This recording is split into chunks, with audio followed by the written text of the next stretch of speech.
Hey y'all, welcome to ZudVenture. I'm Matt Zudwig. So yesterday we rented, I don't know if you can see, yeah, right there in the background, we rented a skid steer, and we had the auger, also known as the drilly thing, on the front of it, and we drilled all the holes for the poles for the pole barn. There's a lot of them. It's not that big of a house. It's only 24 by 50, but I think there's like 16 posts, maybe 18, something like that.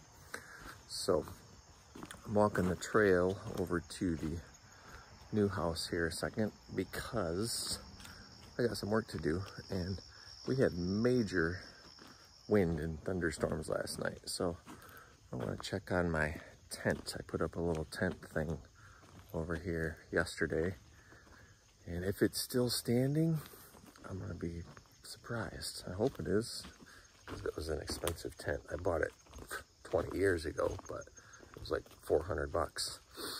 So I don't really want to lose it. Oh, it looks like it is still standing. I'm gonna flip this around so you don't have to look at me. All right, so here's my view now. So as we walk over here, I see my tent still standing. I see all my lumber stacked up. There's a few trees down here and there, I see. It looks like Sean is already over here working, putting cement in the holes. So stay tuned for more. All right, so here's the job site. You can see my tent is still standing.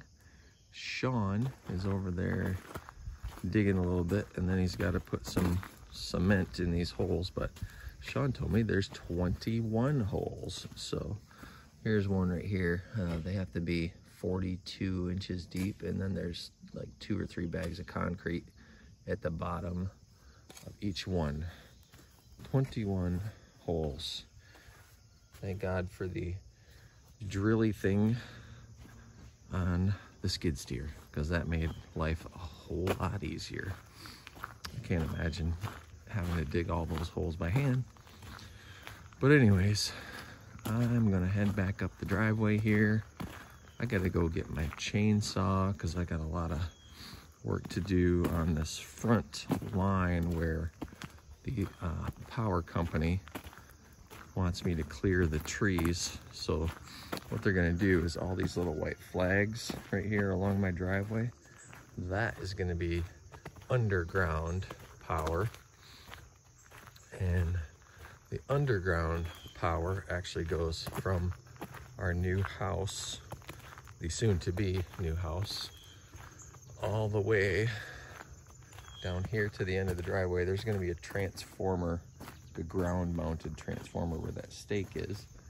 And then I have this path that I'm working on. The power company said that I have to have 6 feet both sides of where they had put the stake. So this is the path I'm working on. Yesterday I pulled a couple big stumps out of here with the skid steer. I got one that I am having trouble getting, so I might skip it, or if I'm ambitious, I might work on it some more. But that big stump right there, I'm struggling to get that baby out, so we'll see. So a couple years ago, the road commission came in here and cleared out the edge of the road, some trees and stuff like that. And what they did with all the stuff that they pulled out, the stumps and the trees and all that jazz, is they just dumped it in here on the corner of my property. So guess whose problem that is now? It's my problem. So I'm gonna take the skid steer here and get my chainsaw, and I'm gonna keep working on this. So all I have on this right now is just the bucket attachment. So we've been clearing trees out here. My buddy Jim came out and helped me cut a whole bunch of trees last Saturday, but like this dead ash tree, I gotta cut that all up. I got another big dead ash tree that's got to get cut up. And then I gotta kind of mow down that hill right there with the skid steer. So all these brush piles are brush that we've taken out of this little runway for the power company. So I'll have Beaver Tree Service come in and chip all that up and probably just shoot them right back here into the woods. Shoot all the wood chips. So back at it.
Hey y'all, so I've been at it for probably, I started at 7:30 and it's now 1:30. So I've been at it on the skid steer for a long time. And I cut a bunch of trees down too that had to go for the power company. Right now, carrying my 2-gallon gas can over to the property so I can fill it up with a little mixture for my chainsaw, because I got a couple more trees to cut up. They're already down, I just gotta cut them up. And it's starting to rain. I'm done with the skid steer. I did a few other things with it while it was here. Mashed down some gravel for the driveway. I moved my logs a little bit. But most of the time I was clearing a path for the power company. So, all right, so I had to cut the last video a little short because it started pouring. So I'm gonna do what I meant to do there. So we've got all the holes dug and filled in. I'm gonna flip this around and show you here. So all the holes are dug. This one's pretty big, and so is the other back corner, because they have 2 posts that are only like 2 feet apart, because we're a 50-foot barn instead of 48. So 2 posts that are pretty close to each other, and so the sand just kept caving in. It was impossible to dig 2 separate holes for posts that close, so it's just one giant hole. Other than that, we have holes 8 feet on center around the entire perimeter, and they have 2 bags of concrete in every one, except for those corners I think have like 5 or 6. But the inspector is supposed to be coming tomorrow to check those out. So that skid steer came in super handy. So if you're local, the guys at Grant Rental, I don't think it's called Grant Rental, it's Rent Smart. Yeah, it's my friend Pat and his son Raymond. They rented us the skid steer, and we had the big auger on the front for drilling those holes. And holy smokes, does that make it way easier than any other method. So yesterday was my first day ever operating a skid steer. And that's funny. I moved my wood chip pile back since I had the skid steer here too. So first thing I did is I jumped in it, and not knowing what I was doing, I sort of made a little bit of a hill out of the gravel that I was moving around. And when I went over this little hill, the skid steer lunged forward and the bucket hit the ground, and my head, my head hit the mirror. Like I lunged forward and banged my head right into the mirror, because I didn't realize they have a seatbelt on them. But once I did that, I'm like, yeah, seatbelt is a great idea. So I buckled up, and but I got better at it the more I used it. So I've cleared this path right here. This is where our underground power is going to go through. So consumers needed a path that was clear at least 6 feet on both sides of the stake that they gave me, and all the little flags. I have this one stump that even with a skid steer, I could not get this thing out. I don't know if it was an oak or I don't remember, but I can't get that thing out. So hopefully consumers' electricity can trench around it for their power cable. Otherwise, I don't know what to do. So I've got this nice path cleared. I've got oodles and oodles of brush that we're hauling out to the road, so the guys from Beaver Tree Service can come chip it up, and I'll probably just have them shoot it right back into the woods here. It makes nice ground cover.